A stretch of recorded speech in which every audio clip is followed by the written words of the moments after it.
It's show.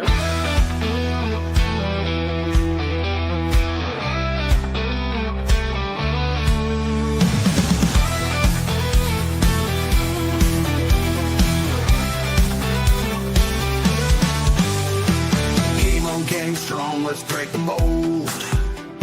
Chasing the stories yet untold. Passion ignites like a blazing fire. Knowledge takes us higher, higher. Out of the box where the wild ones play, we see the game in a whole new way. Living loud, hearts in motion. Sports with soul, pure devotion. The field's alive with endless dreams. We're more than stats, we're the in-between. A slam dunk thought, a touchdown mind. Out of the box every time. No limits, no change, no walls to climb. We're rewriting the rules in real time. Out of the box where the wild ones play, we see the game in a whole new way. Living loud, hearts in motion. Sports with soul, pure devotion.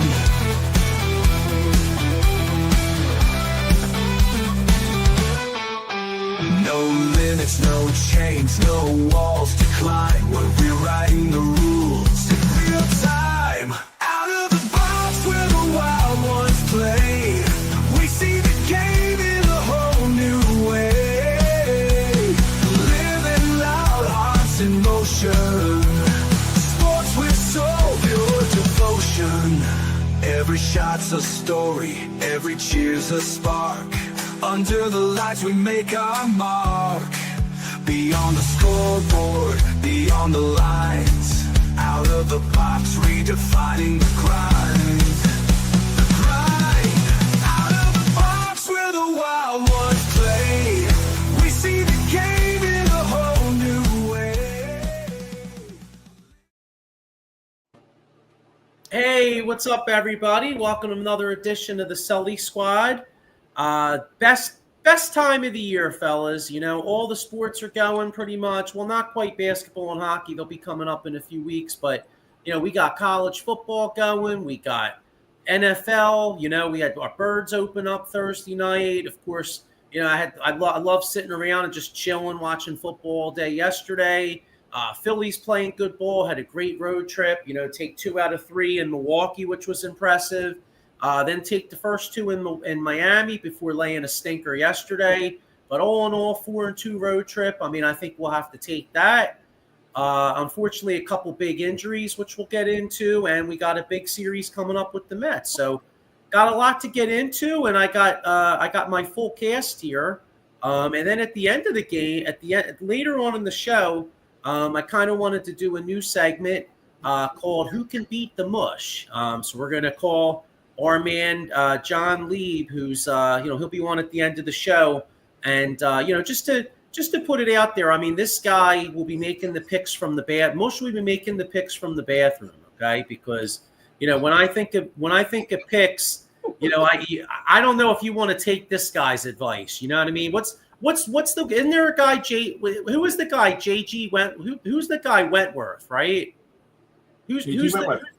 Yeah, J.G. Wentworth. You know, he says, like, when he talks, you listen. Well, I don't know. When the mush talks, you might want to go the other way. Oh, no, that was go that way.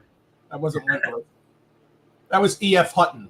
D.F. Hutton. There you go. Yeah. E.F. Hutton. Yeah, the Hutton dude. Yeah. Well, whoever he is, you wanted to listen to him. When you get these mush picks, I don't know. You might want to go the other way. So we'll get into that later. But got my usual cast here. I got right next to me, I got my man Sean Kilrain. What's up, Sean? What's that, a Darren Dalton jersey? Darren Dalton, baby. Free Dutch, babe. Yeah, man. What's up, guys? Cool. And then right next to Sean, we got our man Jeff. What's up, Jeff? How you doing? Doing good. Not liking the injuries, but doing good. All right. And then I got my man Diego the Hammer Bianchi. What's up, Diego? What's up, guys? How you doing? Doing. I got one thing to ask you. When the mush does his picks, is he going to be sleeping or is he going to be awake? Oh, probably half asleep. He's gonna be half that's- asleep. I mean, the three of us, except for Jeff, can vouch for that. But oh, sorry. Yeah, that's true. We'll see. Yeah, that'll be part of it. So we will see. But obviously, I mean, it's football season. It was football Sunday, so of course I want to get a lot of football. But I think maybe we should open up a little bit because our Phillies got a huge series right now versus the Mets, and in the past hour got some bad injury news, but maybe could have been worse. Supposedly, Trey Turner's got a grade 1 hamstring, and now Bohm's hurt too. Apparently, Bohm's got like a shoulder. Yeah. So Put yeah, some Massengill on that. That's what he should do. what's this? You should put Massengill on it. Wow. If you know what that is. Massingales. I was gonna say the Chris Rock rub some tussin on that, Joe. No, that won't help him. He's soft. All right. So anyway, yeah, of course it sucks that Trey Turner got hurt, but I was worried that it was going to be like the last year he got the hamstring. He was out 6 weeks. It was like a grade 2. So at least it's only a grade 1. I mean, what do they have? About 4 weeks to the playoffs. So Sean, like, I guess we'll start with you. Like, what's your concern level? Like, first off, you're up 7. You got the Mets coming in for 4. I mean, I feel like you got to I feel like you got to at least split the series, right? I mean, what's your pretty much, yeah. And the magic number, I believe, if I'm correct, guys, 13 or 15, right, to clinch the division. I think it's 13. Okay. Right. But back to what you said, what concerns me, I mean, Trey Turner, solid leadoff hitter. Who do we go with the leadoff hitter? Do we go back? It's going to be Schwarber. A lot of people said they like to see Harper, but it's Harper tonight, Sean. What? It's Harper tonight. Good. All right, cool. Shockingly, kind of mix it up, see something, and hopefully we get the bats going against this kid McLean. He's 4-0, ERA of 1-something, but Mets are in the Phillies' heads, but we're home. We're not away. So let's see what we got, man. I'm hoping we can take 3 out of 4. Who's playing short tonight? So okay. I believe the kid that they just brought up, Diego, it's Otto Kemp and some. No, Sosa's playing, Sean. Okay, but they brought up a guy, Walton. Yeah, they brought the kid up, but he's coming off the bench. So Sosa's in there. Okay. So that's a concern. How about you, Diego? What's our concern level here? I mean, first off, you look at this schedule. What are they 4 up on the Dodgers for the 2 seed? Because now, I think it's imperative to get this 2 seed now. Yeah. You have to get that bye, right? Yeah, you got to get that by. I mean, I think it's pretty concerning, but the grade 1 makes me feel better. I think he'll be ready for the playoffs. Yeah. If Harper's going to lead off, then Harper's going to have to give us what Turner was giving us out of that position. Mm-hmm. And whoever steps in for Harper's going to have to step up there and do what he was doing. Like, next man up at this point, it's crunch time. They got to get 13 more wins and clinch that 2 seed. I think the 2 seed is imperative. It's big. Yeah, absolutely. Couldn't agree more. Here's the one thing that bothers me, whether it's a grade 1, 2, 4, 10. When he comes back, is he going to be the hitter that he was right now? Because he's in the zone. He's not going to be the same when he comes back. Well, we don't know that, but you hope for the best, just like exactly. You hope that he does, but it's really tough any player not to see live pitching and everything and come back and just take off to where you were, because he was just one of those guys. But it was almost like when Howard would come up, you knew he was going to get a hit. Now it's like when Turner comes up, he's like 4 for 5 every game. It's like unbelievable, the streak that he's on. Yeah, that's what worries me. Yeah, the other concerning thing too is last year when he came back from the injury, he didn't. If you guys remember, he didn't run quite the same. He kind of ran gingerly, and his speed and his athleticism is a big part of his game. I mean, if he's not, I think he has at least like 20 to 30 infield hits alone this year. Mm-hmm. You know what I mean? Yeah. So he's not going to be as effective. I mean, we want him coming back and being Trey Turner. Like, yeah, of course we want him back, but you don't want him like kind of back like half-assed. You know what I mean? Like we need him full strength, not mediocre. Kind of what you're saying. You're right. So, all right, so we're up, and then boom, the Bohm thing threw me. Look, the Bohm thing kind of threw me for a loop. Supposedly he's got a shoulder. He's got a cyst in his shoulder. Mm. You Now, know, you go I think he has from a sister he throws with his not his cyst, a sister shoulder. Yeah, he's got a cyst on his ovaries. That's what I was going to say.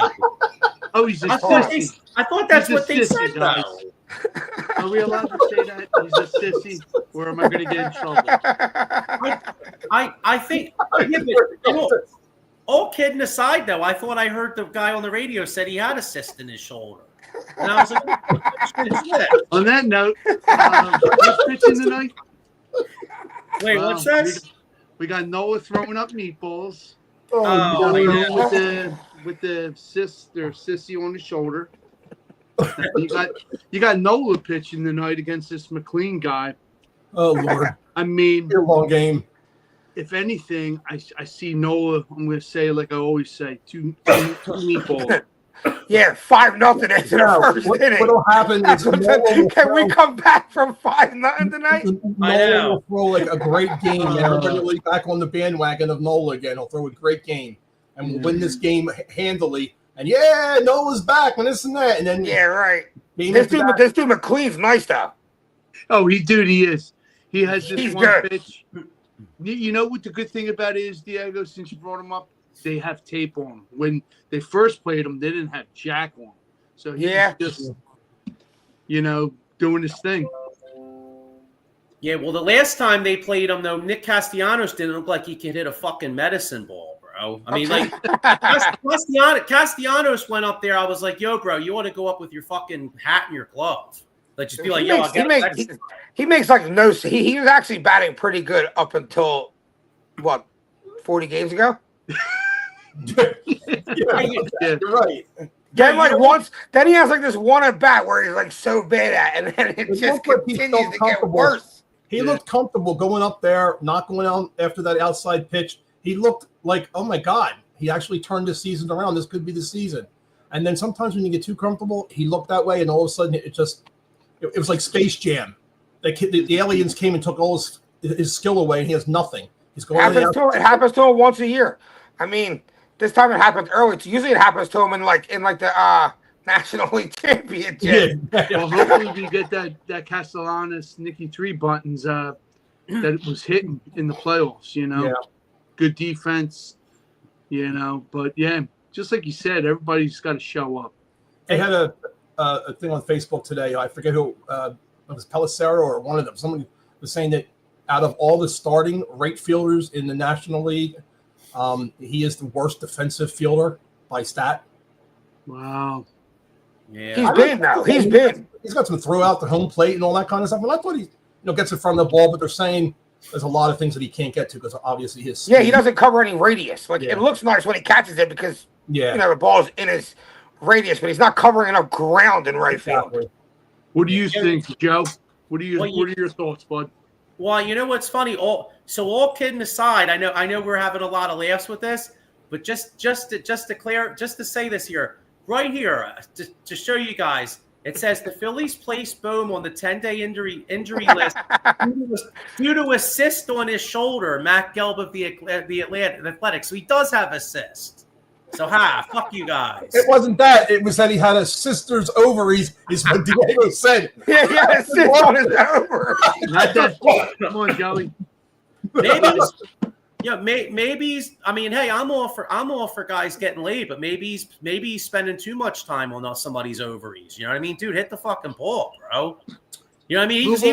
Move on from him. In all reality, move on from the season. Nicky 3 buttons. How do you even move these guys? They suck. Like they're under contract. Who's taking them? How are you moving on from them? Give them to the Twins. Martins. Twins, Florida. Here they go. Well, Castellanos makes what, $25 million a year? I mean, all right, let's just do a scenario. All right, ready, Diego? You call me up and say you got Nick Castellanos for me. I got Nick Castellanos, Joe. What you got for me? A pile of shit. He makes Deal.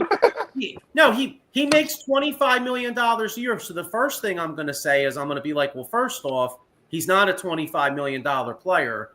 He's a $7 to $10 million player at absolute best. So, okay, if you want to trade him to me, okay. All right, bro, he makes $25 million. You're going to eat $16 million. You're going to eat at least $16 million of that money. Okay. For me to give you anything. All right. So, And then we'll give Castellanos and one of our, not obviously one of our high picks, but one of our minor leaguers, and we'll pay $5,000 or $5 million off of his contract for whatever team we're dealing with, depending on, you're going to get a mid-level player. You're not going to get a name. But there you go. So you throw in something that as a possibility, Castellanos can play there. You have a guy that might make it from the minors, you never know, and we're paying some of the money. You get rid of him, and that frees up some money to go after and keep Schwarber or go after Tucker, whatever we're going to do. Yeah, I feel like I feel like you got to eat more. You got to give me more than that, yeah. Yeah, I mean you got to dealing with, or you got to give me a good. So the Phillies basically would have to decide what's more important, the money or the prospect. Because like you said, Jeff, like you could call up maybe even a team like Kansas City or somebody that's like on the verge of contending. Because he's only signed for one more year. So, I mean, if you're a team like the Royals and you're like, you know what, let's take a chance on him. We're only taking a 1-year gamble. Yep. And then I tell Philadelphia, okay, you're either going to eat 15 mil and I'll give them 10 and you don't really give me shit, or if you want to save some money, well, then you got to give me a couple good prospects for me to take on. Yeah. Here, I got a comment here. Let's see here. Paul Spencer says, must be nice to be a relevant team heading into early September, 17 games out from the Wild. Oh, yeah, the Braves, yeah. They officially got eliminated by the Seattle Mariners winning yesterday, yeah. Sorry for your loss, bud.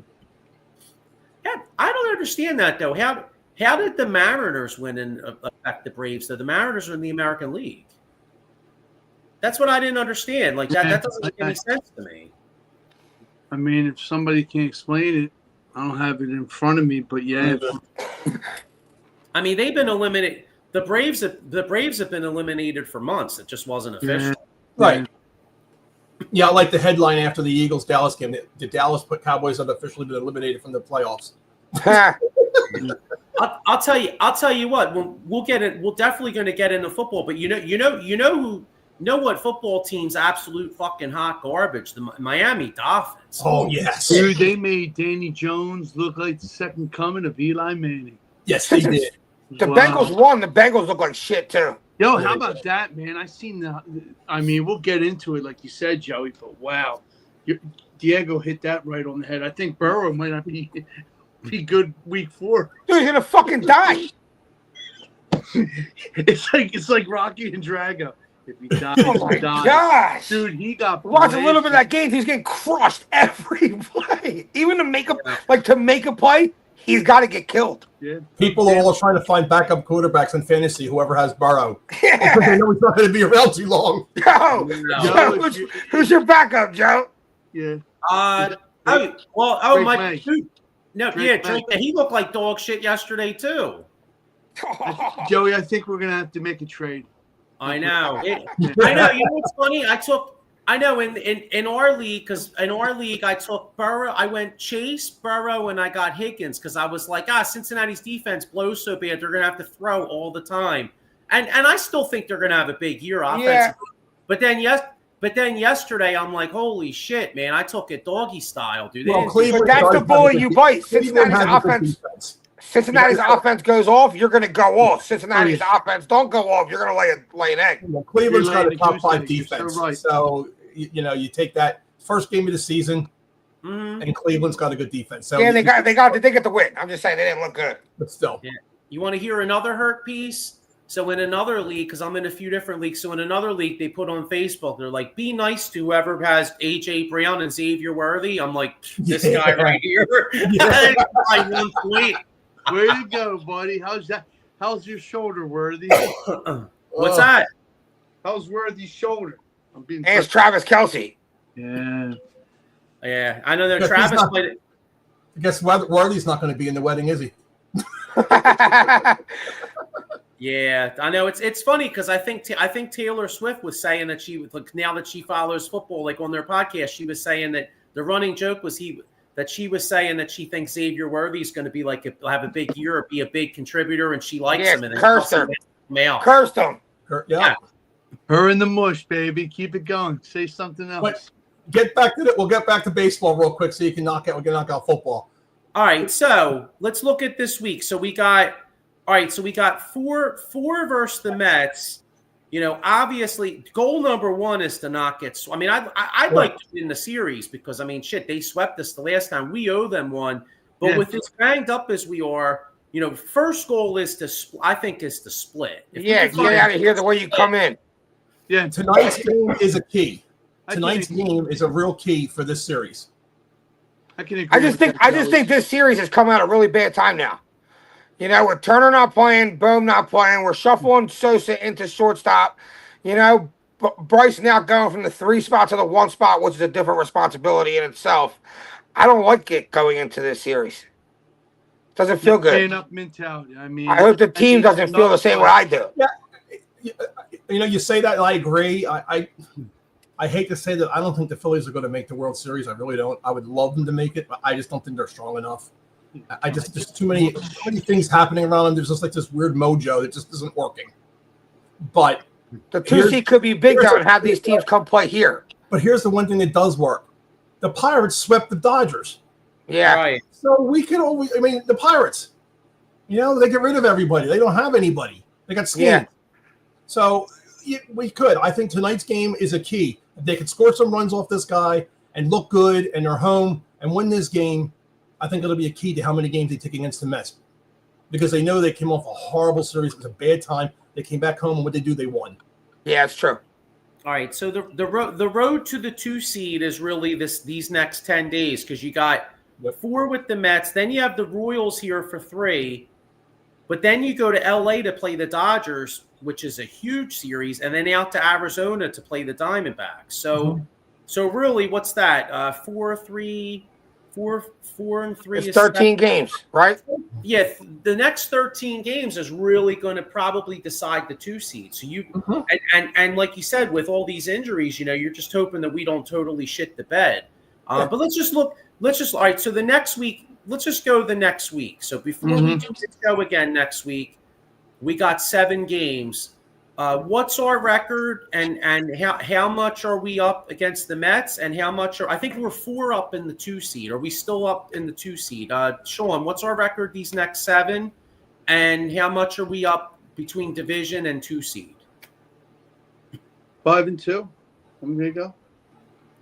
5-2. Wow. Okay. Oh, damn, dude. All right. I'll take that. Okay. Then, 3 games up. Go 5-2. We're only 3. Are we 7 games up? Wait, what are you talking about? Are you talking about the 2 seed or the division? 2 seed. Oh, okay. So that means you got the Dodgers going 6-1. Hate to be the best. Well, that blows. Well, all right. Well, I hope you're wrong in that respect. All right, Jeff. How about you? I say 4 and 3. Okay. It depends on how Nola pitches, and it also depends on how many games Walker pitches. Okay. Because he's going to be in there too, and I don't even know why he's in there. I think I just have this sneaky suspicion that we're going to rally around this injury of Turner. I don't think they give a shit about Bohm. It's not nice to say, but we played without him before. Kemp can play third base and give us the same numbers that Bohm has. Yeah. So the Turner thing could be hurtful, and I think we're going to take 3 out of 4 from the Mets. I'm not going to win the game, but I think we're going to take 3 out of 4 from the Mets. And the Royals are one of those teams where you don't think they're anything. They're the ones that might give us the tough time. And I think we're going to be 3 up on the Dodgers. And I think we're going to be 6 up on the Mets. I think we're going to make the playoffs. And in a way, I kind of think we're going to make the playoffs with ease. It's just a matter of how healthy we are when we get there. The Dodgers are, we've got a better record than the Dodgers big time. But look at their list of injuries. If those guys can come back for the playoffs, every team's dead. But just look at their list. It's unbelievable, the players they have. Yeah, it's a lot. Yeah, it's bad. I'm a little bit on the opposite of that. I think the Phillies are 3-4 over their next 7, and they lose 3 out of 4 to the Mets. I think by the time we're talking next week, they're 4 games up in the division, 2 games up on the Dodgers. Yeah. Okay. I'm actually I hate to say it, I'm actually with Diego because I think Nola gets fucking shelled tonight. Yeah. You're already in an 0-1 hole. Then my hope is that we could take 2 of the next 3, but in reality, I think we might lose 2 of the next 3. So that would be 3 out of 4, and then hopefully we win the World Series. Yeah, then I think we win the World. Yeah, so I think we'll be up. Yeah, up 4 division, up 2 in the 2 seed, and then that'll bring a classic showdown because next week, Monday, Tuesday, Wednesday, it's at LA versus the Dodgers, and that'll probably be, then we got to either win that series or just not get, we're really got to win that series, but you definitely can't get swept. We're almost like the Dodgers. The Dodgers and the Phillies series should be a good series because we're now with Turner being down, we're kind of hurt there. We're hurt with our pitching. We had the best pitchers in the league, but with Wheeler obviously being down and out now, we're not there. We've got 3 studs. When is Walker Buehler supposed to make his debut? Friday. He did, and he was in the minor leagues, and he didn't have such a great numbers. He did one game so far, and he said he was okay. He just wasn't anything special. Okay. Well, he hasn't pitched in a while, right? Right. All right. Give him a couple of games, see what he can do. See if he can get back in here and be semi-productive. If anything's better than Taiwan Walker, I'm a happy man. Really. I mean, the first game, him coming back, he might have that Phillies mojo. You come in here and you hear those fans screaming. You look around, you got a full stadium. You just know how a player is when you come into Philly. Yeah. Well, hopefully he does. Like you brought up a perfect point. Mike Lawrence, who's now with the Kansas City Royals, had that complete game. Mm-hmm. You never know, man. That maybe that can happen. How about that no hitter the other night? With One out Yamamoto away from the no hitter, and came back and won. Yeah. Oh, He let up a home run, and then they pulled him. He should have left him, man. But I go way back. I don't know if you remember a player from the Phillies called Charlie Hudson. yeah, He's a pitcher. Yeah. 1 out away from having a no hitter. Guy hits a home run. Next player comes up, hits a home run. Now he ended up winning the game 3-2, but they had to pull him so he couldn't finish the game. But he had a no hitter with 1 out left. I just remember I can't believe it. yeah, it's one of those things. I actually remember that too. I think that was that was my first year. I think I was just a little kid, but I think it was like 86 or something. I think it was my first year watching Wes baseball. Chamberlain was on the team. Remember him? Yeah. Who? Wes Chamberlain. Yes. Oh yeah, of course. Oh, yeah, I remember him. Yeah. Because I remember the 2 of them coming up together. Ricky Jordan. They were all on the same team. Yeah. Yeah. But all right, so that's of course it's big baseball week. So we'll be monitoring that, and then hopefully next week, Sean and Jeff are more right than me and Diego. So I For sure. Let's hope Sean was really right. 5-2 sounds good. Yeah, but hey, football week, and all kinds of games yesterday. But our focus here in Philadelphia was on that matchup versus the Cowboys. And, it was a good game. I like to say the Eagles survived and advanced. But, I want to get on to talk about this Cowboys game. The host of Cowboys Weekly, my man Paul Spencer. So we're going to get a little bit of his perspective from the game as well. What's up, Paul? Hey, what's going on, gentlemen? How we doing? What's up, man? Hold on a sec. I got to spit real quick. I'm sorry, guys. Is that a hawk tour? It was a hawk tour. Yeah, it was a hawk tour. You guys didn't take the bait, though, man. You guys didn't take the bait, though. Come on. The next day, they had a picture of Jalen Carter on the football card. Hawk Tour was his name down the bottom. Like, oh, God. Mm-hmm. Oh, Lord. Yeah, so, but no, opening night, starts, obviously the big story was Jalen Carter, losing his cool.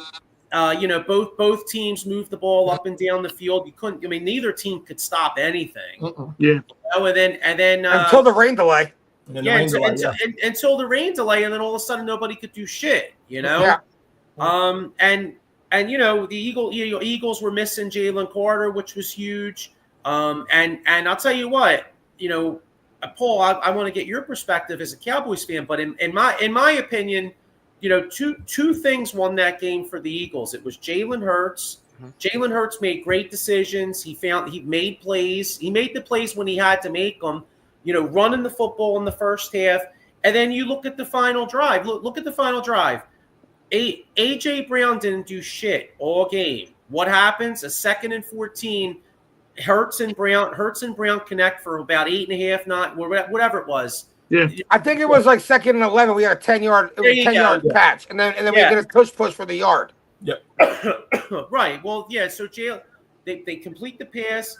Jalen scrambles, gets the first down, ices the game, and then in the first half he made big plays.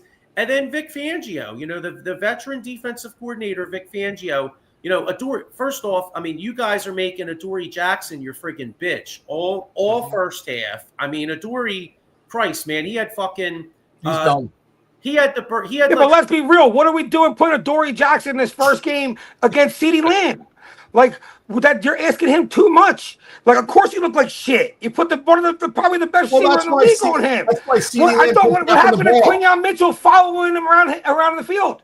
Where's our number one corner on their number one guy? It was that was driving me insane. CeeDee Lamb opened game. Adoree Jackson. Why? You know why? They're just going to scheme against. They're just going to scheme against him. Give them Dallas the advantage to go. Okay, you know what? We're not going to move Quinyon Mitchell. Will you go one-on-one with Adoree Jackson? Why would we ever put CeeDee Lamb on the other side of the field? It was all planned. Adoree Jackson made CeeDee Lamb laugh so hard he kept dropping the ball, so he helped us win. Yeah. But Diego, you said it. You said it 100%. I thought Quinyon Mitchell was going to be moving right to left on CD all game. But I said on my show, I was like, the X factor is Adoree Jackson. Wherever that son of a bitch lines up, that's where we're gonna go to. Because in the first half, you're right, Adoree was the bitch. I mean, we were just throwing against him every time. And then when Cooper went over there, okay, then Adoree goes to the slot. Then that's when everything like seemed a little bit different. Like the safety came down to help you guys out. But you're right. I mean, I thought Mitchell was going to transfer right to left on CD, but you gave us the advantage 100% right there. Adoree's going to be cut. And let's be real, we lose that game and CeeDee Lamb just catches that ball. One of the catches, that would have gave us 3 points. Any one of those would have gave us 3 points at least. I mean, okay, the Eagles still got the ball in the end. They could have scored a field goal. But disregard that. We could have had 3 points. The one pass to Ferguson that Dak had that hit John Campbell in the arm, that was a 7-point touchdown. If it was a lob ball, that was a touchdown. CD catches that last ball, who would have known? We could have drove for the touchdown there. I mean, he left at least 7 points on the board, but I think it was the spy and Jalen. On our spy on defense, we had no spy. We couldn't control Hurts, number one on defense. That's on Eberflus. The second thing is Jalen Hurts, MVP of the game. Okay, he didn't have the great passing game. He didn't need to, but he beat you with 4 first downs, man, with his legs. And the drop ball with CD, but that shit's going to happen. But Jalen Hurts, dude, hats off to the dude, man. He beat our ass, man, and it showed. Yeah, what did you think of what Eddie has a comment here. He says, what do we think of Jalen Carter's bonehead move? Is where do we rank it? I mean, I'll tell you what, it's up there. Yeah. You know what the worst one was, I think, when Ndamukong Suh stepped on that guy's head. Yeah. Oh, yeah, that was like the worst bonehead play I think I've seen. But then Jalen Carter spitting right there on the starting quarterback with the cameras in your face. Mine is also when Ron Artest went into with the fans. Oh, yeah, that was bad. But the funny thing is, did you see that kid, the trainer's face? He was like, I thought he was going to like throw down too, but then he looked at Jalen Carter like, that son of a bitch is big. I ain't doing shit. I'm not doing anything. I think Albert Hainsworth. Yeah, that's another one. Albert Hainsworth was one, yeah. Miles Garrett. Oh, with the helmet. That was on Pickett. What was on Pickett? Wasn't it? Wasn't that Pickett that he hit? No, it was Kyle Rudolph. Mason Rudolph. Mason Rudolph. Yeah. Oh, yeah. There's been a lot of worse stuff that's happened when you really think about it than Carter spitting on Prescott. Did you see the odds yesterday of happening? So remember Stingley? Yeah. From the what is it? The Lions and his back. Remember he got what do you call it? Couldn't walk anymore. You mean yeah. the Raiders? or the Raiders, excuse me. Yeah. And his Yeah. son, Yeah, Stanley he Jr. yesterday totally got played. hit. Yeah, hurt his back. Yeah, then Stanley Jr. Yes. I mean, what are the odds that dad and now son has a back injury? Is his serious though? They kept him in the hospital overnight, so it's got to be serious enough to check everything out. Damn, he didn't come back to the game. I know that. No. I'm like, what are the odds of that? I felt bad for the guy. Yeah, it was awkward how his like body turned. Yeah, Paul, I'd love to get your comment. I'd love to get your perspective because, like, I was very impressed with Jihad Campbell. What was your perspective of Jihad Campbell? Because I mean, him and Byron Young. That's another play that another turning point of the game was Miles Sanders running like he had a freaking piano on his back, and Zach Bourne caught him. And then Byron, what is it? Brian Young? Byron Young. And him and Campbell forcing that fumble because if you guys score there, it changes the game. Yeah, but you know what? How big was Dak Prescott's tackle on that? Yes. No one in front of Quinyon Mitchell. Huge. Exactly. I mean, he had a combo. He was gone. Dak didn't make that tackle. He was gone. That was 7 points. But when Jihad Campbell first, Joe, I think the dude's going to be a stud. I mean, he can pass cover. We know what he was at Bama. I mean, you guys got a top 10 pick late first round. I mean, he dropped to you. I mean, he's a stud. I love how he plays the run. And this is only game one, honestly. Yeah. I mean, he really didn't get a lot of time with the A1 starters this year in preseason OTAs, He didn't. But just imagine, when he gets that reps in full swing football, he's going to be nasty. And Miles Sanders, man, can you take this jerk back, man? Seriously. I mean, man, I was yelling at my TV. We had some people over, and I was like, everybody in the house was an Eagles fan. And when he ran the ball, all I see is him getting down-tracked. You know what I mean? Like, oh, come on, dude. Come on. Then, he celebrates with his bullshit. Then 2 plays later, the fumble, I'm like, man, it's karma, dude. Don't celebrate, man. That's one thing to me. You never celebrate against your old team, bro. Because karma somehow just comes back to bite you in the ass, dude. But Diego, 100%. If Dak didn't make that tackle, Mitchell was gone, man. Mitchell was gone. Definitely. Yeah, I was impressed with Campbell big time. And remember last week we were picking who's going to be a star of the game. I was right on target with Zach Bourne. Guy's still there. Still got it from last year. So I'm happy to see money he's a star. Away from him. Yeah, he is. He's a hustler, man. And if Campbell continues to go on this trajectory, they're the best linebacker core in the league. Yep. I do have a question for you guys on the opposite side here. Okay, you guys talked about A.J. Brown. 1 catch, 10 yards. Late in the game, crucial situation. Diego, I think it was definitely 10 yards because I did remember 1 catch for 10. Yeah. So I'm like, he had 1 point in standard league fantasy. Exactly. That's how I know he had 10 yards. My question to you guys, why? Was there – because Diggs was playing. I got to give credit to Diggs. Diggs played a hell of a game. Bland played a great game. But the one only deep ball was when you guys threw it to who was it? Jahan Dotson got burned by Elam. But what was the why? 1 catch for AJ? Why only 1 look? I hate to do it this early in the year, but I'm starting to think AJ Brown lost a little bit of a step. Ooh, okay. I heard rumors. I feel like he looked that way a little bit at the end of last year. Like his separation wasn't the same. We weren't throwing him the deep ball as much. I think it's his hamstring. You know damn well with a hamstring, you want to kind of ease your way back into it. Week 1. Kind of not throw the book at him. Hopefully week 2 we see a different AJ. We didn't know he was going to play. Yeah, we didn't know he was going to play that game. So you're right, Sean. Yeah, hamstrings, man, in football. I mean, Paul and everybody, you can vouch. I mean, they're no joke. You can lose it, and then it can come right back and kick you in your ass worse than what you already had. Yeah, I agree with this one, right? Because I thought that call on Reed Blankenship was bullshit too. Yes. Zab McDevitt says the fumble was a clear case of bull don't lie. Total bullshit call on Reed. Had that just incomplete with no flag, 24-23 at the end of the game. Now that last drive, Dallas may have been more cautious. Dink dunk and a field goal. Eagles lose. Yeah, I mean, Yeah, that call was BS. Now you don't know, but it's why they play. That call was BS, man. I mean, he did not hit him with the helmet. He hit him with the shoulder here. But my thing is like, man, I understand safety. I get that point. But bro, listen, if you're a wide receiver coming down and I'm a DB, Diego, if you're coming down with the ball, how am I supposed to adjust my whole body in a millisecond, man? That to me is impossible, brother. That I don't get it, man. He's trying to get to the ball. Right. That's what he's supposed to do at his position. He's Yep. a safety. You know, you ball hawk that ball. He was trying to get to it. Yep. And the stupidity of Nolan's, like the penalty on Nolan Smith. That was He didn't horrible go too. like this. He didn't do no guns. All he did was just excited slide over in top the of him. moment.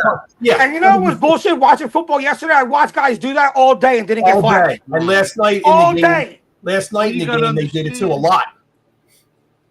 No penalties called. The Texans dude made a big play on somebody. He was over top on the same exact way. Like, let's go. Nothing. It's football. Yeah, I don't know what game it was yesterday. Diego, you made a great point. I went back to look at the rules, and it's bullshit. I think it's to each team it's different because they say when you flex, you do anything like this, taunting, or you walk over a person, toward the other person on the ground, that's a foul. But there was a game yesterday. My man did the AI step over on a guy. I'm like, what the hell's this? What the man? I'm going to ask everybody here, honest to God, because I know we all love football. Don't you think football is getting a little ridiculous now with all these new ass rules? God, yeah. It's ruining the game. They're fucking up the game. I was talking to my boy Shay about this last week, like right after the Eagles game. One of the things I love about sports is the shit talking, and one of the things about sports, like look at the NBA. Like, was Michael Jordan a great athlete? Fucking A. Right, he was a great athlete. But guess what, though? There's a lot of great athletes in the NBA. You know what separated Michael Jordan was the fact that he had such a will to win, and he talked. He had motherfuckers intimidated before the game even started, and that played into it. Look at Larry Bird. Yes, the best trash talker ever. Larry Bird wasn't. We all know Larry Bird wasn't a great athlete, but guess what? Larry Bird would have dudes. I mean, he would talk shit. He used to tell dudes, he'd be like, "Yo, get this white guy off me. This is disrespectful. Get over here. I'm gonna make you my bitch now." Yeah, he'd be like, "Where do you want me to make this three at? You want me to go to that corner and make a three?" Joe, you guys remember the story about David McDaniels with 2.4 seconds left to go in the game? They're in timeout. Boston's in timeout. He's over by the other bench saying, "I'm gonna fucking shoot the ball right here. I'm gonna shoot the ball right here. I'm gonna turn around, knock it down with a jumper. Game over. I'm going home." He comes out, makes the shot, walks by David McDaniels and said, "I fucked up. I left you like a 0.10 seconds on the clock."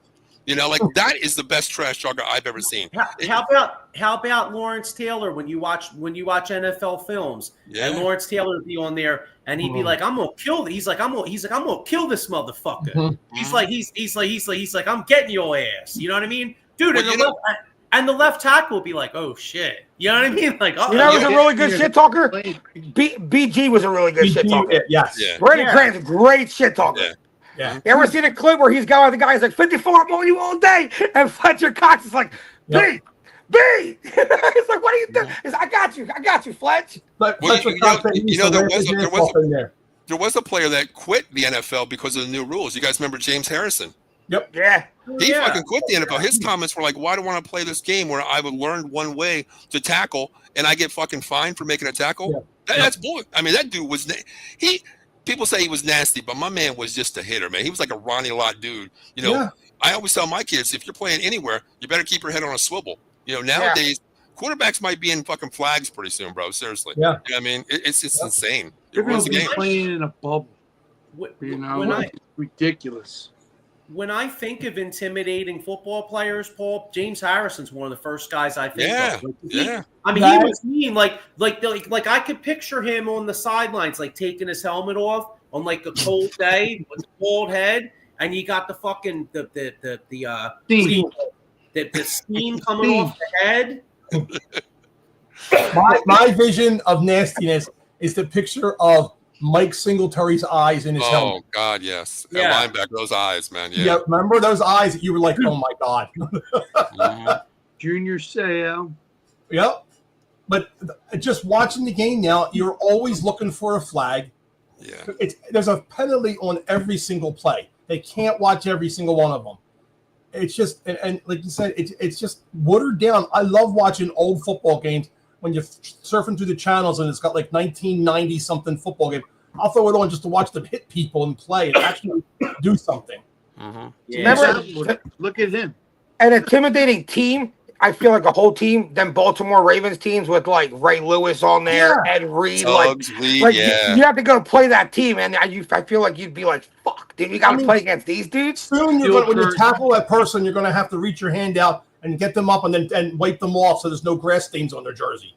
Diego, I'll go in before you on the field, man. So, when I see what's his name, Ray Lewis do that dance coming out the end. Yeah. Dude, that's scary. If I'm an opposing guy on their side, I'm like, oh shit, Brian Dawkins had a super intimidating coming out. Yeah. Yep. Yeah. Hey, all right. So one more thing because I want to start moving on to the next. We touched on some week one. Like you mentioned the Ravens. I mean, shit, they need some of those guys back on that defense because boy, you talk about a choke job at the end of that game. Holy, they scare me though. They did.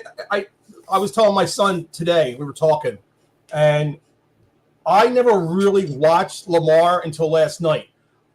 He reminds me, his arm reminds me of Cunningham. He has this little sling thing with his arm, with the wrist, and that ball is just smooth with a beautiful spiral. I like really watched him yesterday, and I'm like, that guy really is unbelievable. You know what the problem is though? His brain's just like Randall Cunningham's too. Ooh. He's not smart enough. Oh yeah. Diego, you make a great point. Last night I went back and watched that game. He's the only quarterback that I see after a play's called, he goes to the line of scrimmage, he checks that band one more time just to double check his mind. You know, the IQ. I mean, he's not the smartest quarterback. No. He relies on, dude. How about that play he makes where Bosa has him dead to rights, like fucking 30 yards in the backfield? Yeah. He makes him miss, and then he runs a 14-yard gain. Yep.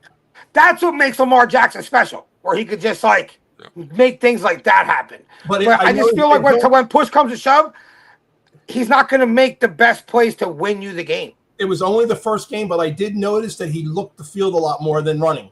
Usually, he did. He was looking for Zay Flowers a lot more. Yes. Zay had a hell of a game. Yeah, that impressed me. Yeah, I mean, Derrick Henry, dude, come on. Yeah. Guy is a freak of nature. 217 yards. And a loss. Shit. Lost.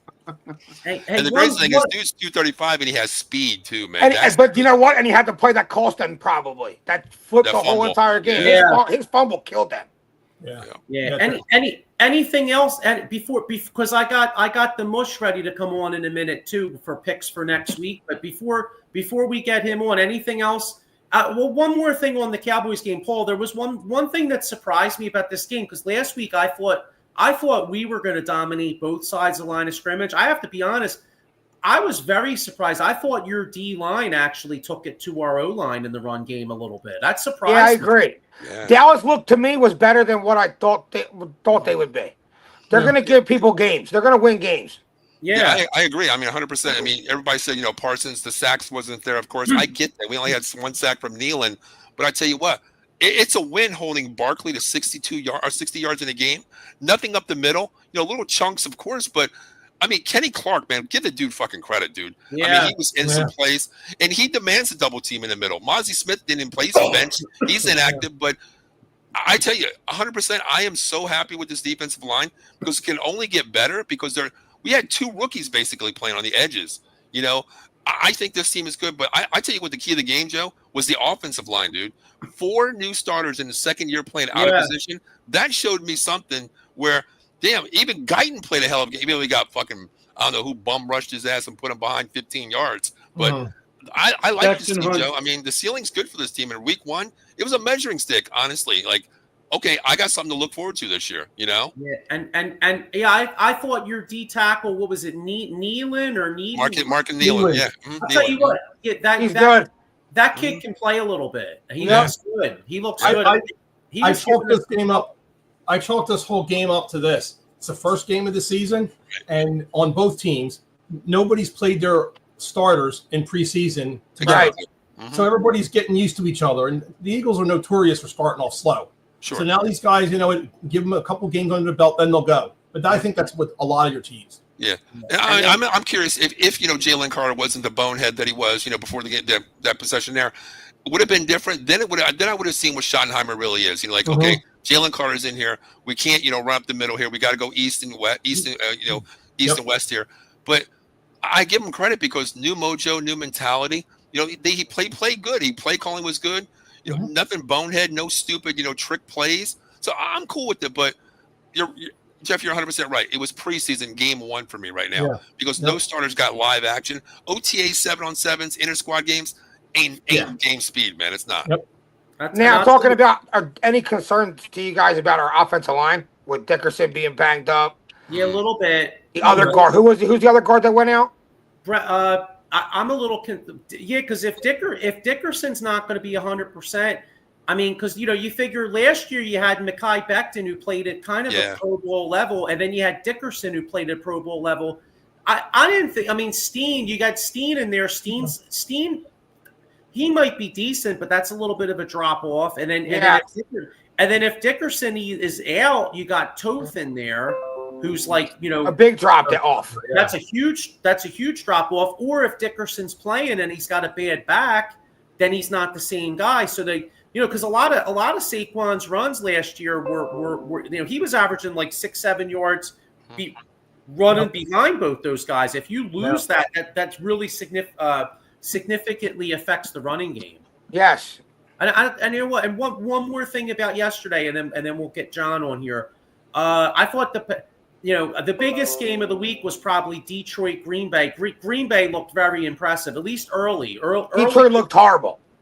Yeah, they did. They looked lost without Ben Johnson, and we'll see what Ben Johnson's all about tonight.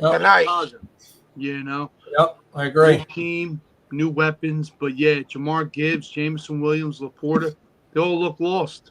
Yep. Well, Detroit lost 3 offensive linemen. Yeah. So anyway, that was week 1. We're going to move forward to week 2, and. We're all going to give our picks. We'll all give our picks, but I want to introduce a guy that, like, literally is going to be making picks from his bathroom. I mean, this guy, John Lieb, a.k.a. The Mush. I mean, let me just give a little introduction for this. Right?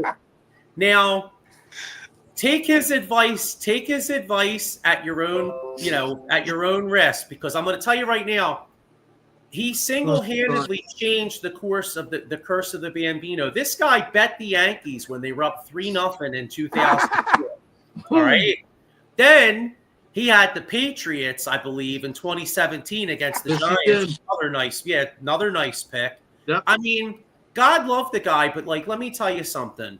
If it's July and it's 98 degrees and he tells me it's hot, I'm breaking out the winter coat and the hats. Right? So. Anyway, without further introduction, I'm going to bring on the Mush, and he's going to tell us who he likes this week. So remember, can you beat the Mush? What's up, John? How you doing, bro? What's up, fellas? I'm coming live from beautiful Huntington Valley. I got Dunkin' Donuts as my sponsor, right behind me here. They kicked me out. They wouldn't even let me sit in there and do that. So I had to that's because they seen your picks, John. That's because they know your picks, brother. Wait. I know why they kicked him out. Joe, you forgot to tell me about Smarty Joe. Didn't you? You fell asleep in Dunkin'. Oh, actually, no. The worst one. Oh my God! Thank you, John. I forgot the worst one was he had Barbaro and then he broke his fucking leg. The most dominant horse of all time. John takes him, he fucking retires the horse. They killed him. No, the worst one was Smarty Jones. I don't bet the first 2 races. I bet the third, and Smarty Jones loses. Well, and I was going to say too. You were supposed to be in the bathroom, but Dunkin' Donuts has a sign. It says, "Do not let this man use your toilet." That's why he's outside. All right. Well, let's get to it here. So I'm picking 5 games for this upcoming week for week 2, okay. And I'm going to go from 5 to 1 as my order. But hey, I love these picks, and I think they're a lock. But say what you want. I think they're a lock. And I'll make you a winner. Take the other guys. All right, so we're going to start with number 5 here. The first game is we got the Bears going to the Motor City against Detroit.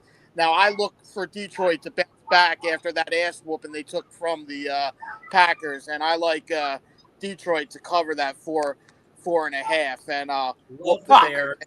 I know. I was taking the all Lions, Detroit not over anymore. the Bears. Don't like that game. All right, we got number 4. I love San Fran's going to the Saints, and I love the Saints to put a whooping over the 49ers, and I look for the Saints to win big over the 49ers. I like the Saints to win by 2 touchdowns over the 49ers, so definitely I would go with the Saints over the 49ers. All right, then we got number 3. My number 3 game is the Chargers. They're at the Raiders, but the Raiders stink. Chargers are going to win this game. They're going to cover easily. So I would definitely take the Chargers over the Raiders. Number 2. Did you use analytics to choose these? I would Number definitely 2. is crazy. I would definitely take the Chargers over the Raiders. Number 2, we got our Philadelphia Eagles going to Kansas City, and I'm going with the Birds to put another ass whooping on Mahomes. I think the Eagles will come out with a win here. It'll be a close game. I'm looking maybe 6 or 4 points, but the Eagles are gonna pull this game out and win. And then for my number one game of the week, you can't pick the Eagles. We should What's have a that? rule. I said we should have a rule that you can't pick the Eagles because Next week, Eagles are off the board. No, that's bullshit. He can pick the Eagles anytime he wants, Diego. And start the mush on your show, It comes down. This Eagles game comes down to whether the league suspends Jalen Carter for a game or not. He's in the game. USA Today said they talked with a representative inside the NFL and that he wasn't looking at a suspension. He was looking at a fine. Just a fine, yeah. Good. Yeah, even if Jalen Carter was suspended for this game, I still think the Birds pull it out and win the game. So I kind of agree. Kansas City looked horrible. Yeah, and then for my number 1 game of the week, and I know shit, Paul, you're gonna love this game, baby. What? How is this good for you, Paul? We're going 0-2, baby.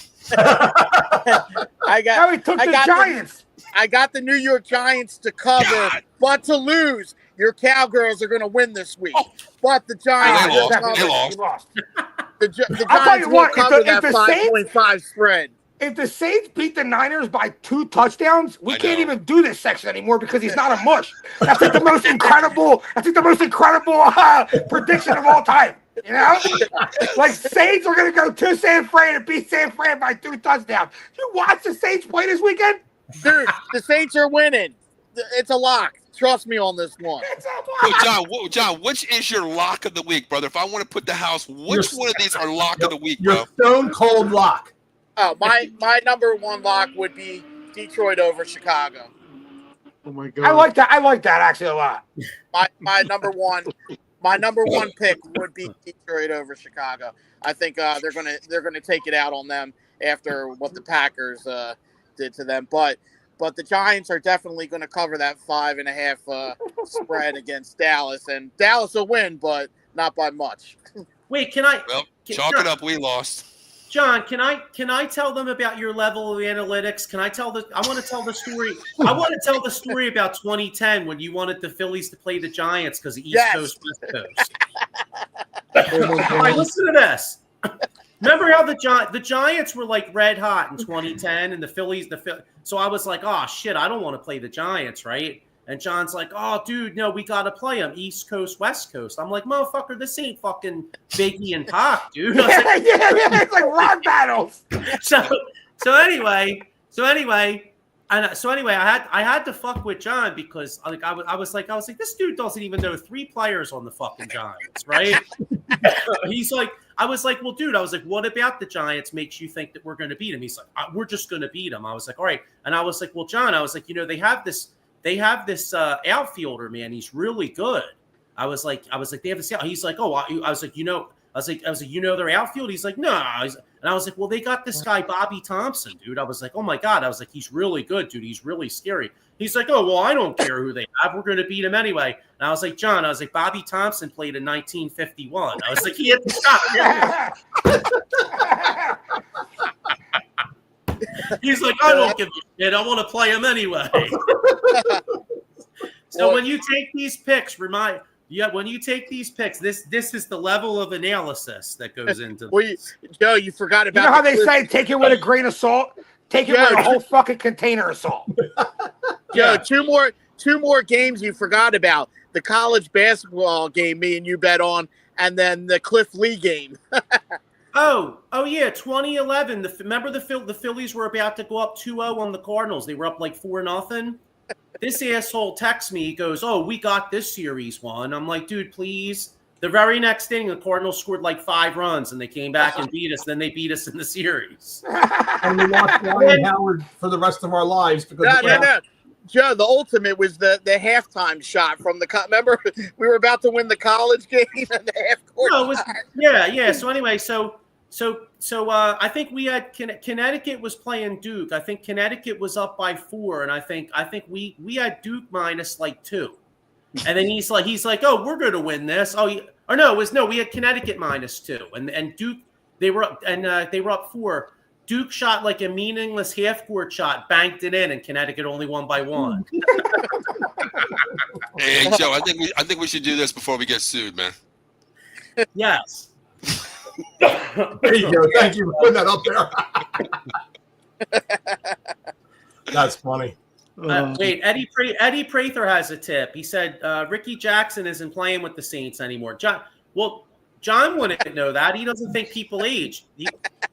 That's Drew Brees still the quarterback?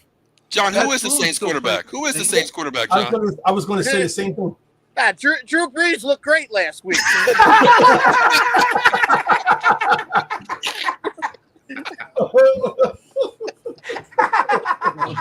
Oh shit!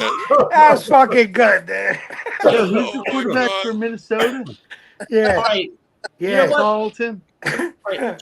Just for shits and giggles before we get out of here, let's get all our picks on some of these games here. So the week starts out Thursday night. I think this is a good game. You got Washington at Green Bay. Green Bay's favored by 3.5. I love Green Bay, actually. I like Washington. I like Washington too. Green Bay. Okay. I'm going Green Bay. John, who does the mush like? Green Bay? Washington it is. Fuck. I could change to Washington. All right, let's see. All right, here we go. Then we got Rams at Tennessee. If Eddie Prather says Bobby Hebert retired. Bobby Hebert always remind me of the Water Boy. Yeah. I think his mom didn't want him playing foosball either. All right, so Rams. You got the Rams at Tennessee. Rams are favored by 6.5. I think Rams. Like Rams all day. Rams all day. Does anybody like Tennessee? No. They don't even like themselves. John, you like the Rams? I like the Rams. Good. There's hope. All right. Oh, look at this hideous ass game. New England at Miami. New England's favorite. Miami's favored by. How the fuck is Miami favored by anybody? I wouldn't favor Miami against University. New England.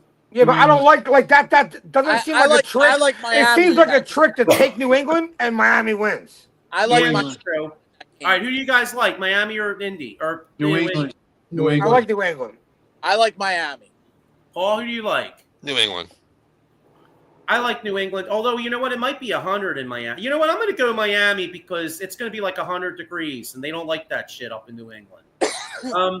All right, Jacksonville at the Bengals. The Bengals are favored by 3.5.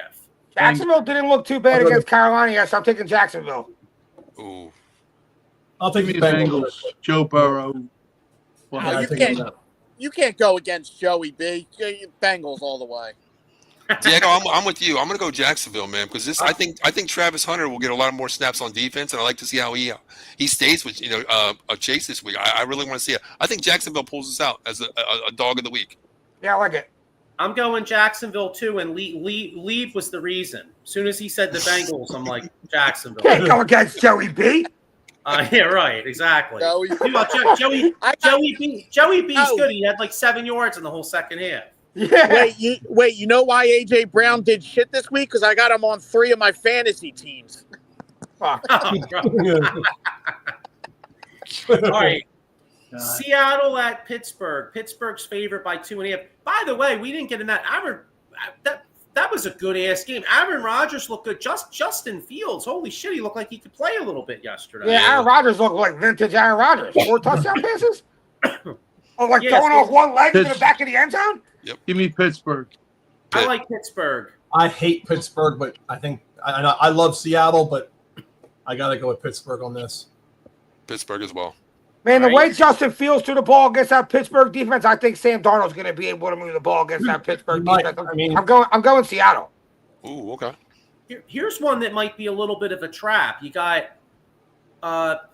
Baltimore minus 11.5 hosting Cleveland. Now I'll tell you, you know, Baltimore blowing that game last night. I think everybody and their mother is probably going to lay the 11.5. I see Baltimore. I like winning. Cleveland to cover. So do I. I like Baltimore wins though. Baltimore wins, Cleveland cover. I agree. I would go with that. Baltimore. I agree. I think Baltimore wins. I'll take Cleveland for the cover. I mean, you're coming off an emotional, physical game too. And Cleveland is physical, man. They're physical. Yeah. Mm-hmm. Cleveland's going to lose a lot of the games the way they lost yesterday. Close, They're going to lose close games where they can't really score, but the other team's not going to move the ball much. Agreed. There is no way Cleveland is beating them. No way. It's not beating. Baltimore is beating. No, plus the 11.5, John. Plus the 11.5 here. Yeah. Baltimore is going to win like 30.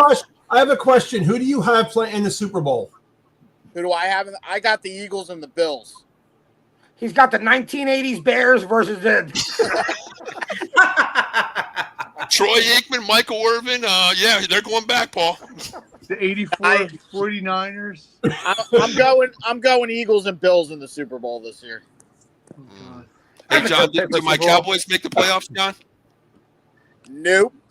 They're in. Lock it in. We're getting a wild card. All right. We already know what John thinks of this. Chicago at Detroit. Detroit's favored by 4.5. I like the Bears. I like Detroit. I like Detroit to win and cover. I like the Bears too. I like the Bears. It depends what happens tonight, though. Well, the Lions look confused. They really did. They didn't look like they had a game plan together. I think the coaches leaving really took a toll on that. Well, Caleb Williams has been confused all last year's 17 games. True. So I want to see tonight what he is. So right now I'll take Lions, but depending on what Caleb Williams looks like, I might switch to the Bears. All right. Then we got Buffalo at the Jets. Buffalo's favored by 7. You know what's funny? Coming off that big emotional comeback last night, I think Buffalo wins. I think the Jets actually cover. I'm taking the Jets. I'm taking the Jets to cover. I think Jets could cover. I also feel like Buffalo could cover, but I do like Buffalo to win the game. I take Buffalo all the way. Yeah, Buffalo win. Probably Jets to cover. I think it's close. Sean? Buffalo, I said. Oh, I didn't hear. Okay. All right. Ooh. Giants at Cowboys. Cowboys are only favored by 4.5. You know what's funny? I think I'm going to take this like tomorrow because I bet you that line goes up to like 6. I bet you that line gets up to 6. I think I'm going to take Dallas. I mean, I hate Dallas, but I like Dallas this week. I think Dallas covers that. I think Dallas will cover. I think Dallas wins big. The Giants are going to cover that line. Dude, the way Russell Wilson looked so bad. Giants are going to have to go to Dart by week 4.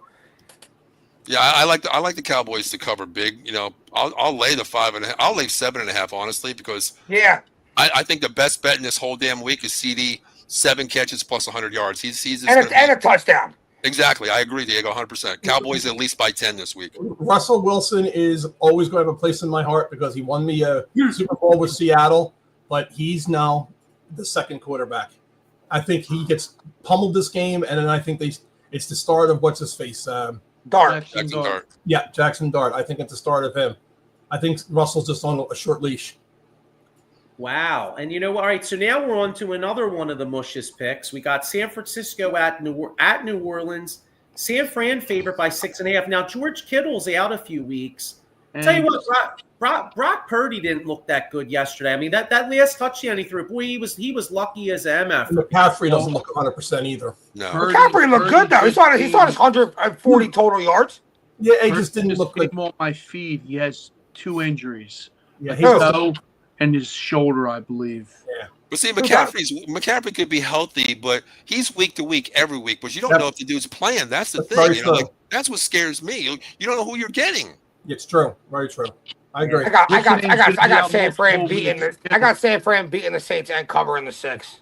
I have San Fran winning, but I don't know if they'll cover it. Yeah, you know, if John didn't take if the mush didn't take the Saints, I might have liked. I got to go San Fran. I do too. I'm going Niners. Yeah. All right. We got Denver at the Colts. Denver's favored by 2.5. Denver. Man, Danny Dimes looked nice yesterday. MVP. That's a really tough game, to be honest with you, because I like the Colts. Good. I like the Colts all in the that way game. around. And Denver, I expected more out of Denver. I expected more out of Bo Nix. Yeah. I know. I have him as my starting fantasy, and I'm like, what the hell? Yeah, he took a Same dump with me. yesterday. I had him starting too, and he didn't do nothing. Mm-mm. Tell I'm you going what, Denver. though, I'm going Denver though. yeah, you know what? John likes the Colts, so I like Denver because the one thing about Denver, because I was all kind of on the fence of that game, but Denver's offense didn't look great, but that Denver's pass rush is freaking It's nasty, and Surtain's unreal.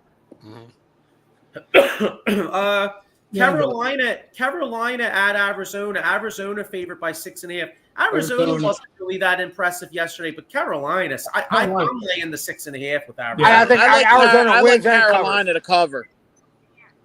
Who do you like? I like Carolina to cover. Arizona. Yeah, Arizona to cover. Somebody has to have Chubba Hubbard on their fantasy. I do. Yeah, that's why you went Carolina. All right, Eagles at the Chiefs. I actually love. I mean, I feel. I mean, I know I'm a homer because I'm an Eagles fan, but I actually love the Eagles. I think Carter has to play. If Carter, I like him either way, but Joe, are you guys traveling or are you guys home? It's in Kansas City. It's in KC. Not because I don't like the Eagles. I'm going to go KC. Reed, man, on a loss like that, a primetime Sam Palau game, I'm going to go Chiefs here. I'm going to go Chiefs here right now. I hope we have some chatter. And Jalen Carter, if he plays, he can chatter all he wants and get into Mahomes' head. I don't think you're getting his head. I think he's a veteran, man. Nothing spooks this young kid, man. He has ice in his veins, so that's the thing. For years, I always thought, and my boys used to kill me, I think Aaron Rodgers, unfortunately, is way overrated. I'm sorry. He's a good quarterback, bordering on great, but he's not everything they make him out to be. I think Mahomes is along the same lines. He's a great quarterback. I disagree on that. I think the Eagles are the new nemesis to the Chiefs. Because, look at the past couple times that we played them. We beat them there in the regular season in 2022, and we almost beat them in the Super. I think we're a thorn in their ass. So, I don't see us losing. But Joe, I disagree with that comment about Mahomes because me too. I disagree. When you take away his best player like Tyreek Hill, he's going to be shit the next season. Bro, he put up better numbers with Tyreek Hill being out there. This guy wins with freaking Juju Schuster. Anybody, he can win. Miko Hardman, he can win out there. But I think I can agree a little bit if you take him away from Andy Reid's system. It might be different. Those two together. The team to me is on the downslope. That's the thing. I think KC has peaked. I think they're now on their downslope. I don't think they're at their. I think it has more to do with they don't have a talented enough roster. No, exactly. To win. Yep. They're asking Mahomes to be Superman. Exactly. But it's going to come a time and point where they're going to be like, all right, we got to get him a star receiver. They go get him a star receiver again. Boom, KC's right back in the running for Super Bowl. Yeah, they need to Mahomes reload. is that good. Yeah, they need to reload again. They got to reload exactly. Yep. Tom Brady, they did it with Tom Brady a few times. He goes through a set of teammates. They get old. He goes through the next set of receivers, win again. Went to the Bucs, win. That's going to reload the team. But I'm a Mahomes fan to a point where he is a great quarterback. But Brady used to win with shit of wide receivers. You didn't even know half these guys, and they would win. That's the difference between the two of them. Well, I think he beat the Eagles and not really a good receiving core. You think? I'm sorry. When he beat the Eagles in the Super Bowl and they got that holding, they won. They didn't have a great receiving corps. They had Travis Kelce, and that's about it. No, they had some good wideouts against us. Who? Juju Smith-Schuster. That was their number one guy. Yeah, he was a lot younger. I don't But he consider was a lot better than Juju left Pittsburgh, and he wasn't Juju anymore. right. But he was on KC. He was like average. So he beat Eagles with a below average wide receiving corps and a really good tight end. But you know what hurts the Chiefs this week? Rashida Rice being out too. That's a huge Yeah. banger right there. That's huge too. His downfield speed. Yep. When Not it only be- that, they got a short work week. They were in Brazil, so That's true too. That's true. Wouldn't it be ironic if the Chiefs? Wouldn't it be ironic if the Chiefs brought Tyreek Hill back? That contract's going to be huge, though. I mean, that's the thing. No, I know. Yeah. I know. That's all right. So we got a few more. We got the Falcons lost a tough one. We got the Falcons at the Vikings. It's tough to pick this. I don't know what Minnesota's going to look like tonight. Yeah. But you got Minnesota minus 4.5. I mean, right now Drake London might be out too. I like Minnesota right now. I like Minnesota over the Falcons. I'll take Minnesota, but I want to see. I know what Penix looks like, but I got to see what JJ McCarthy is right now. I'm not sold right now. I couldn't It's pick a hard right one now. to pick. On paper, I would say Minnesota, but like you guys said, we got to see the game tonight. I thought Penix looked pretty good. He didn't look bad. Wait, hang on. Shit, is that what, the last? What really happened to Kenny Pitts? He ended up being nothing. Everybody wanted Pitts, and he Kyle ended up. Pitts? Kyle Pitts? It was Kyle, excuse me. I said Kenny, my mistake. Kyle Pitts, he ended up being nothing. Doesn't he have like 10 total touchdowns in his career? I think the problem was he was never used properly. The OC down there never used him properly. I mean, he's a hybrid tight end. Now I think with Penix being a big weapon for him, a quarterback thrower, I think his numbers will accelerate this year, using him properly. But they use him too much as a blocker? Well, they had to because the offensive line was bad, and plus, they just never ran the proper routes for him. Now his route tree is a lot better. He's getting open. He's like the second, third option on his team. So I think Penix his IQ can find him. I like pitches. I have him on my fantasy team, not starting right now, but I do have him. Yeah. All right. I just remember all the hype with him coming out, and I thought, oh yeah, we got to get him. And the Eagles really wanted him. He was going to be the next coming of, the Kelsey and all them. He's done nothing, and I was always just curious what happened. All right, we got two last games here, and then we'll wrap this up. You got looks like the Sunday night game, Tampa Bay at Houston. Houston's favored by 2.5. Buccaneers. I like Tampa. Buccaneers. Houston. I gotta go Tampa Bay now. Yep. See, I know. You know what's fucked up? I was going to go Houston only for the fact that it's 2 straight road games for Tampa Bay. Sometimes it's tough to play 2 road games. You know what I mean? Because they were in Atlanta last week. So it's kind of like, you know what? That kind of makes me want to go Houston, but Lieb likes Houston, so I got to go Tampa Bay. I mean, I'm definitely going to go Tampa Bay. That Bukake looks fucking good. Now they got somebody to match up with Evans. That kid looks good. So I'm going to go Tampa outright. Even minus, yeah. All right, and lastly, you got the Chargers at the Raiders. The Chargers are favored by 3. Chargers look really good versus Kansas City. They're everybody's darling this week, but I know the Raiders play. I mean, I know New England's not world beaters, but I thought the Raiders looked really impressive yesterday. I mean, Geno Smith threw for like 360 yards. Brock Bowers looked good until he got hurt. Jacoby Myers looked good. I'll tell you what, the Chargers are a weird ass team. When everybody thinks they're good, they lay an egg. I'm taking the Raiders, not plus the 3. I'm going to go Raiders money line. I agree. Raiders win. I kind of like that line too. I think I'm going to go to Raiders. Yeah, I'm going to go to Raiders money line here. I might just play safe and take the 3, but I'll throw a couple dollars on money line Raiders. Yeah. Pete Carroll's has actually got a good team together. Yeah. Sean, I didn't hear what you liked. Chargers. You're right. Damn, Sean's riding with the bush. Yeah, the Raiders money line right now. Raiders are plus 152. I kind of like that home opener. You know what I mean? The home opener, Vegas. Joe, what do you guys think about tonight? Because I have a show tonight in about 20 minutes. Monday night preview. What do you guys think about that matchup tonight? I didn't look at inactives yet. I do have to look at that now. The only one I know it's out is going to be Harrison Smith for the Vikings. What do you guys think on that game tonight? I like the Vikes. I got to see how J.J. McCarthy plays. I mean, that's a huge thing. Just don't know really what he has. And is Justin Jefferson 100%, or is he still hobbling a little? No, he's active 100%. 100% was what they're saying. Yeah. I think they were being really cautious with him they're always cautious with their stars. Well, Like, how much preseason does Jettas really need? Jalen Naylor. Okay, and I know they got Thielen back, which I think he's going to be huge back there. Yeah. In the middle, I think. And Hawkinson's pretty good too, the tight end. Yeah. And they got Aaron Jones at running back. Minnesota's got a low-key stacked offense.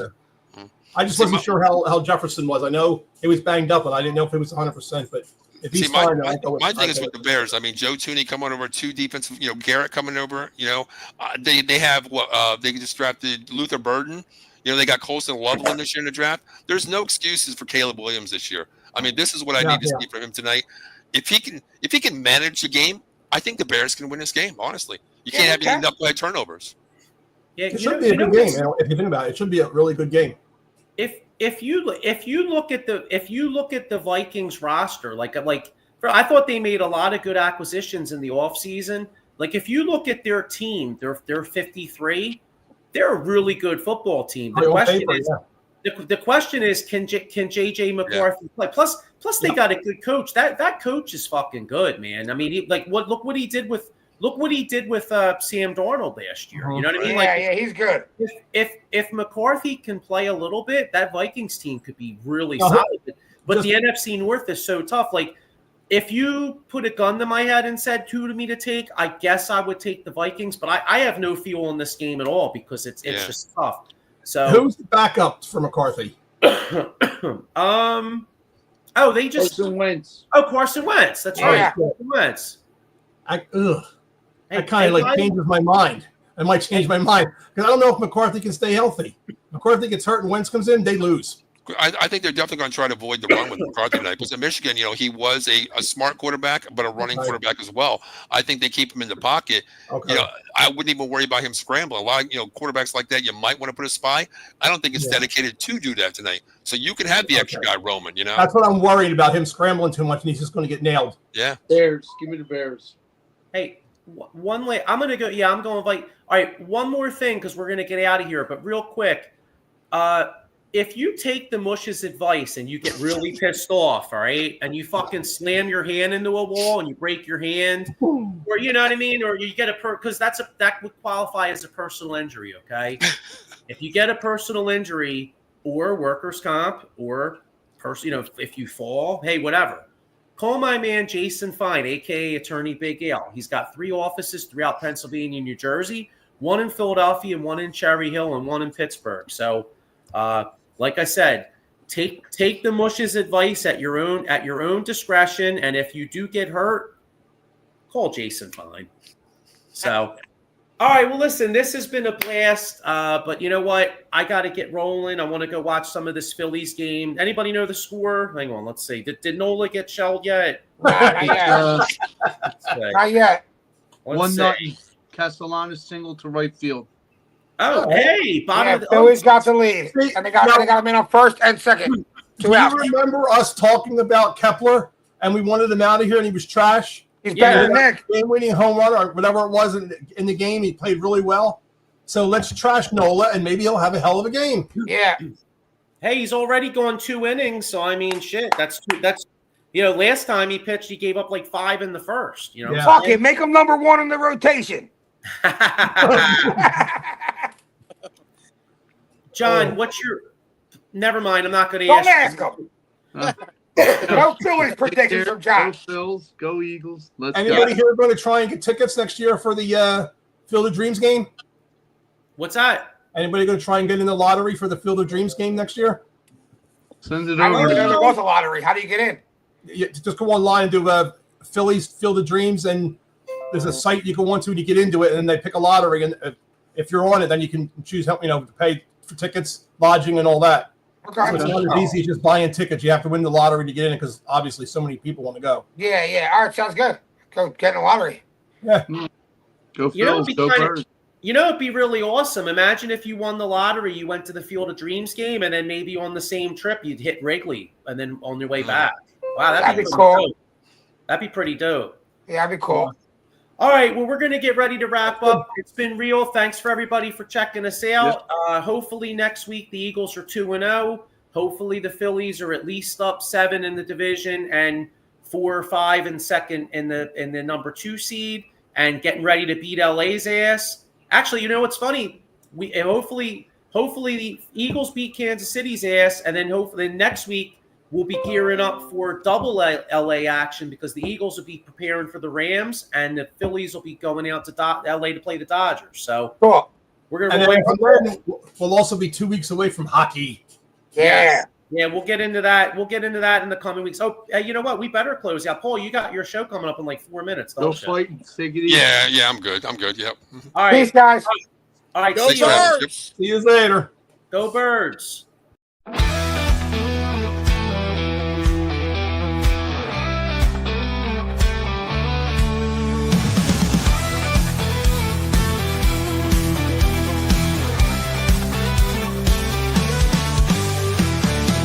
Game strong, let's break the mold.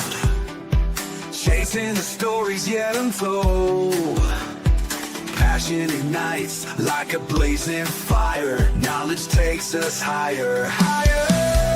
Out of the box where the wild ones play. We see the game in a whole new way. Living loud, hearts in motion. Sports with soul, pure devotion. The field's alive with endless dreams. We're more than stats, we're the in-between. A slam dunk thought, a touchdown mind. Out of the box every time. No limits, no change, no walls to climb.